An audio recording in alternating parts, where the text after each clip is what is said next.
is the demonstration of rhetorical analysis of a scene from Man of Steel, which y'all are expected to be writing for your next Write Post. In his seminal book, The Hero with a Thousand Faces, mythologist Joseph Campbell explores the theory that important myths from around the world that have survived for thousands of years all share a fundamental structure. Campbell called this the monomyth. In a quote from the book, he writes, "A hero ventures forth from the world of common day into a region of supernatural wonder. Fabulous forces are there encountered, and a decisive victory is won. The hero returns from this mysterious adventure with the power to bestow boons on his fellow man." Star Wars fans may recognize The Hero with a Thousand Faces as the source inspiration for George Lucas's films. The events of Man of Steel comprise only a part of the hero's journey or the hero's cycle, a journey that continues in Batman v Superman and no doubt will complete in Justice League. Campbell identified 17 phases of the hero's journey, the first of which is called the call to adventure, in which the hero begins in a situation of normality from which some information is received that acts as a call to head off into the unknown. Key phases of this call to adventure often involved a miraculous conception and birth of the hero.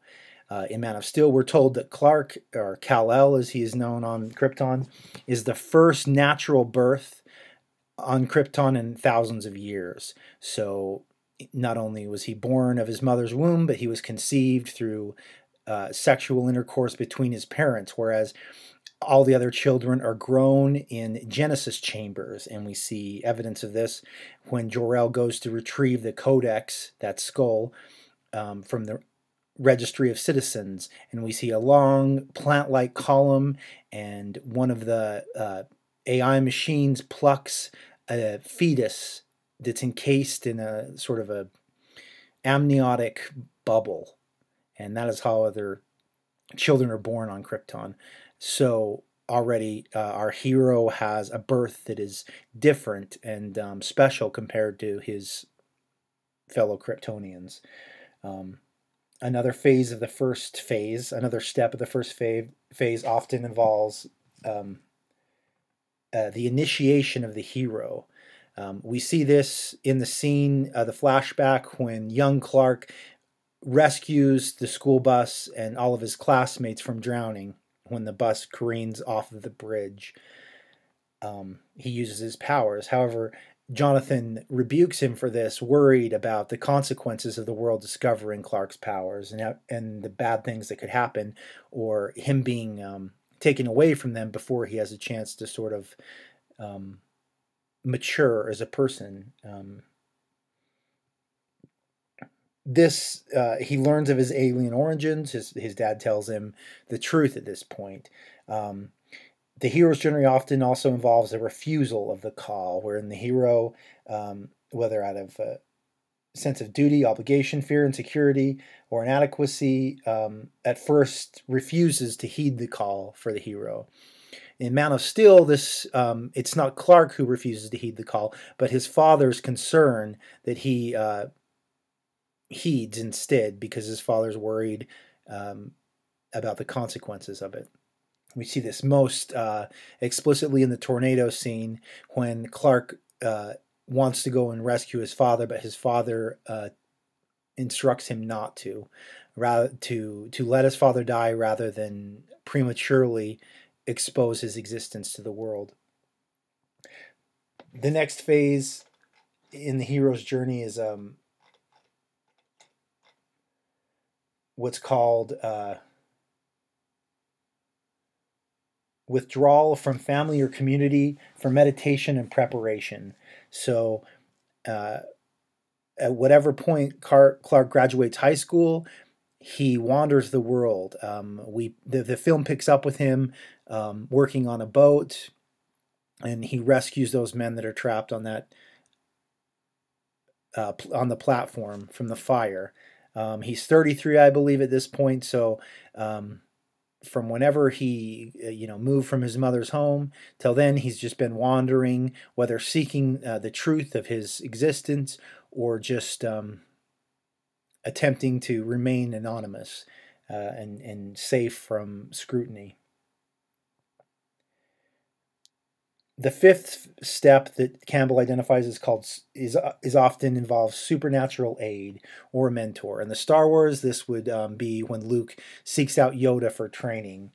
In Man of Steel, this occurs when Clark finds the scout ship and puts the command key that his father put in the escape pod with him as a baby. He puts it into the console and pushes it down, and it triggers his father's consciousness, which has been programmed in the command key, to manifest. His father then gives him all the information Clark has been seeking his whole life, explaining where he comes from, what his name is, who his parents are, and why they sent him to Earth. Clark's journey up until this point in the film has been trying to find his place in the world, trying to feel a sense of belonging, when in fact he's just always felt like he didn't belong, and he's always been an outsider. So finding Jor-El and learning of his heritage and learning that his father has sent him to Earth for a reason, not just to save his life, but as a beacon of hope, an instrument to help Earth avoid the same fate that befell Krypton due to their mining their world until there was nothing left and leading to their own destructions. The supernatural aid phase of the hero's journey often involves this supernatural mentor presenting the hero with talismans or artifacts that will aid him in his quest. So he explains the S glyph on their chest is the glyph that means hope in Kryptonian, and he also gives him the suit, which is armor on Krypton, which is why the suit is not destroyed when it's blown up along with him. At that point, we reach the crossing the threshold phase, the sixth phase that Campbell identifies of the hero's journey. And this is where we pick up in this scene. This is the point where the person actually crosses into the field of adventure, leaving known limits of his or her world and venturing into an unknown and dangerous realm where the rules and limits are uncertain. So here we have the beginning scene. If we look at the construction of this shot, the way that the ship is framed is it's circular, it's almost like an eye, and we'll see as it opens.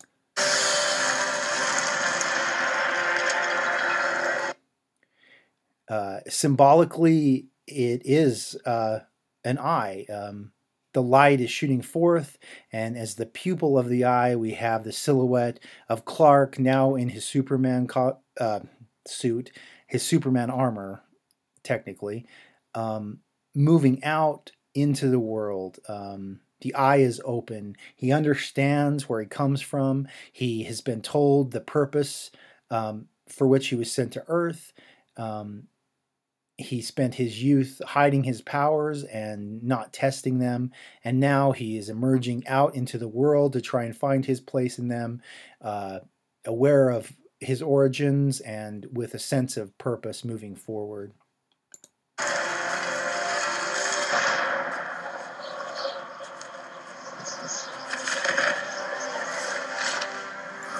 If we notice the musical cue here, whenever Clark is speaking with Jonathan and Martha Kent, his parents on Earth, there is a piano theme that is played. And here we have that same theme, but it is orchestral and sort of more triumphant. And it's the use of that theme in this moment is to communicate to us that Clark is sort of finding his place on this new home world. This shot, it's shot from behind Clark, looking out over the landscape. There's a sense of anticipation in it. There's a sense of beholding what lies before him as he prepares to move out into it and sees his place in the world.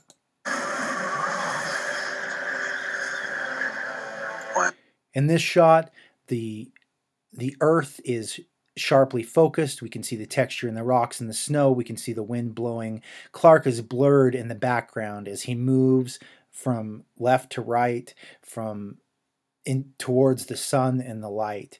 This communicates to us the earth, the importance of the earth, the importance of the setting and the location, and in the back, his blurriness as the scene continues to progress is going to show us visually how he begins to take his place there. Am I so different from them? Earth's sun is younger and brighter than Krypton's was. Your cells have drunk in its radiation, strengthening your muscles, your skin, your senses. Earth's gravity is weaker, yet its atmosphere is more nourishing. You've grown stronger here than I ever could have imagined.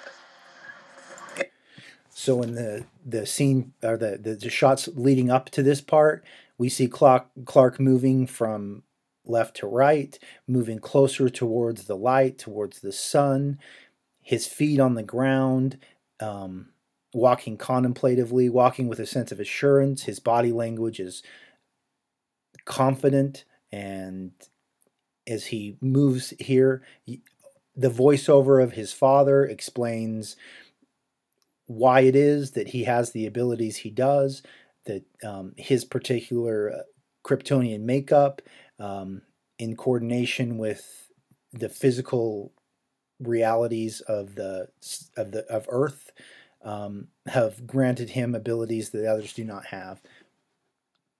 The only way to know how strong is to keep. And at this moment, we are reaching the actual crossing of the threshold moment.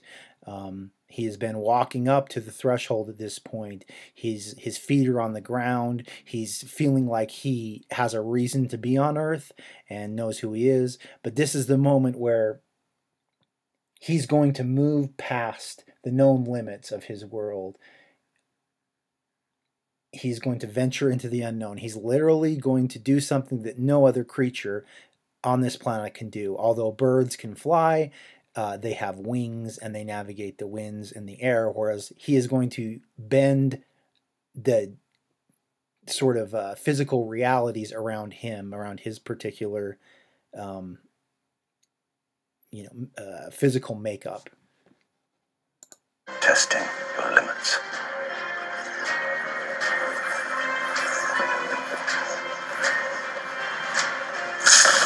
He looks to the sky, he summons power, clenches his fist, and he launches. However, he's just discovering his powers, and so, of course, he doesn't just take off flying, mastering it immediately. He leaps, and then he leaps again.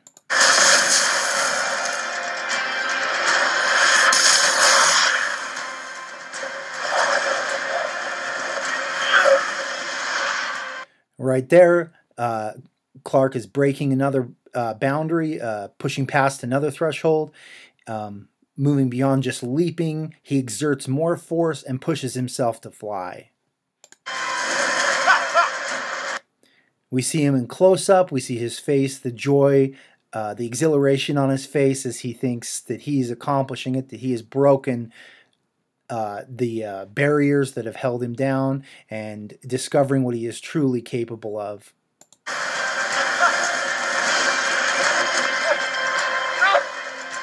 But as a new being capable of flight, a flight newly capable of being, a being newly capable of flight, he has not mastered it, and he falls.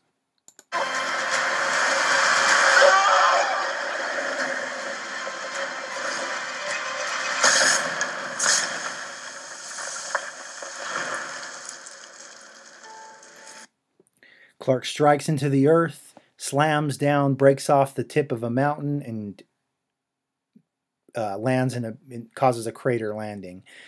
Even though he survived the collapse of the platform, rescuing the men from the ship and the bus crash, even this in his failure, or his his development as a flyer, falling down, he's also pushing past his threshold. He's seeing that he is powerful enough that he can take off the tip of a mountain and crash into the earth and yet still survive. Rather than staying down, we see him in the crater, and then his hand emerges, symbolically letting us know that he is still alive and he is not done. He is not giving up. He's going to try again.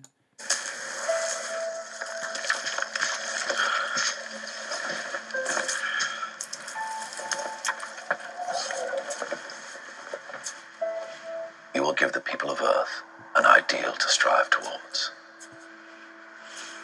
They will race behind you. They will stumble. They will fall. But in time, they will join you in the sun count.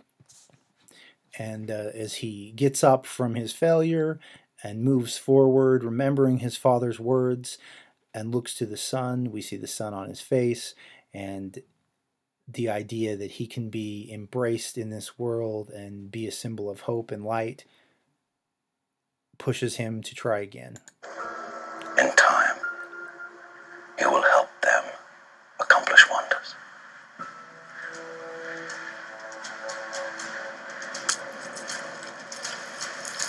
And right here, Clark reconnects with the earth, whereas before, as he walked across the snow, he was wearing boots and there's a layer separating him from the earth. And this, he crouches down, he puts his bare fist into the ground, his flesh against the ground.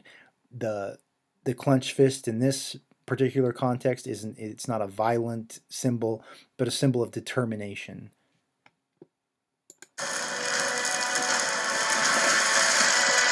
We see here how his powers work visually, that somehow his Kryptonian makeup, he's creating sort of a force around himself, manipulating gravity through however the sun has affected his cells, and using it as a propulsive force.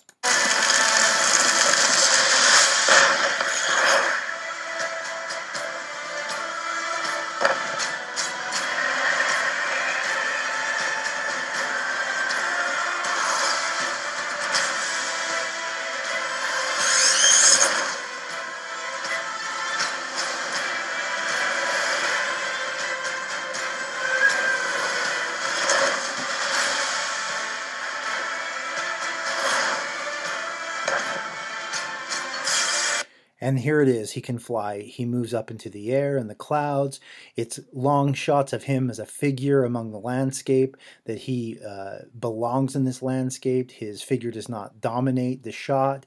It's a small figure in a larger setting, and yet his power to fly, to move fast, to launch from the earth with such force that it cracks in his wake, and yet he's not exerting power over it. He is a part of it.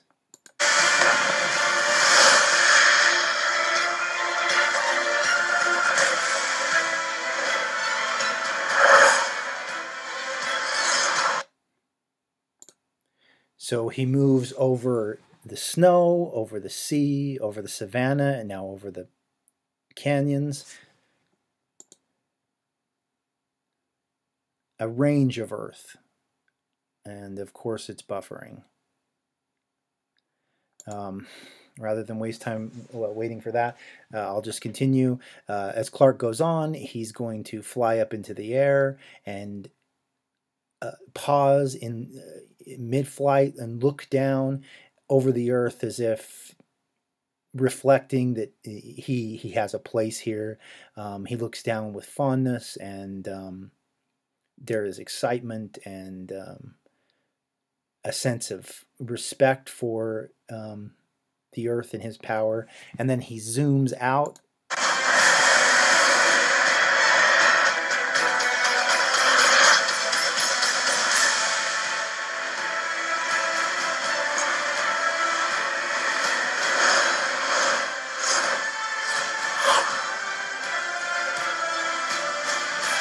And this is the moment I was speaking of.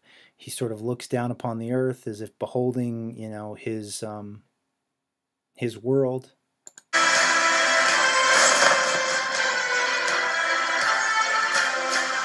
and then he leaves it. And in this shot, we see not only like how great his power is, that not only can he fly, but he can move out of the earth and survive, and also communicates to us that he is an otherworldly being, or an other earthly being.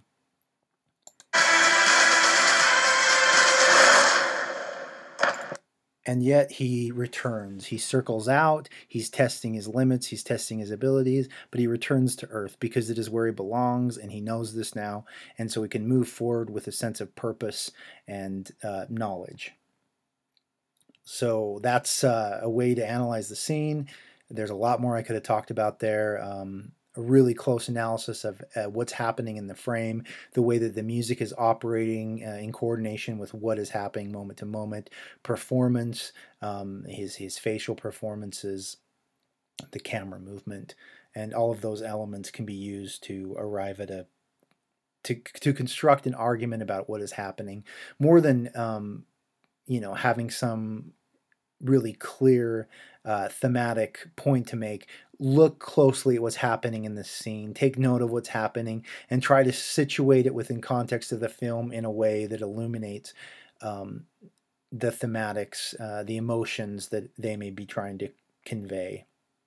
I don't just want a list of this happens and then this happens and then this happens. I want you to find a way to weave them together to communicate, to interpret what's being communicated. Again, you're not making an argument about this is what you like or this is what you don't like. You are demonstrating your rhetorical skills and your perception and your understanding of the way that film works. I use Joseph Campbell as sort of a lens to get into this. Campbell's an important writer and theorist for a lot of people. The things he identifies and wrote about in his work can be you can find traces of in pretty much any story you can imagine.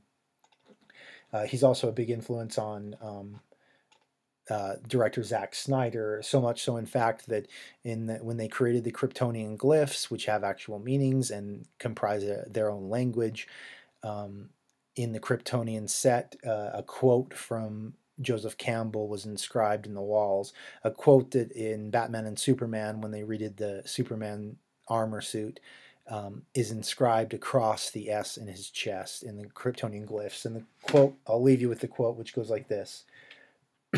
We have only to follow the thread of the hero's path, and where we had thought to find an abomination, we shall find a god. Where we had thought to slay another, we shall slay ourselves. Where we had thought to travel outward, we shall come to the center of our own existence. And where we had thought to be alone, we shall be with all the world. All right, good luck.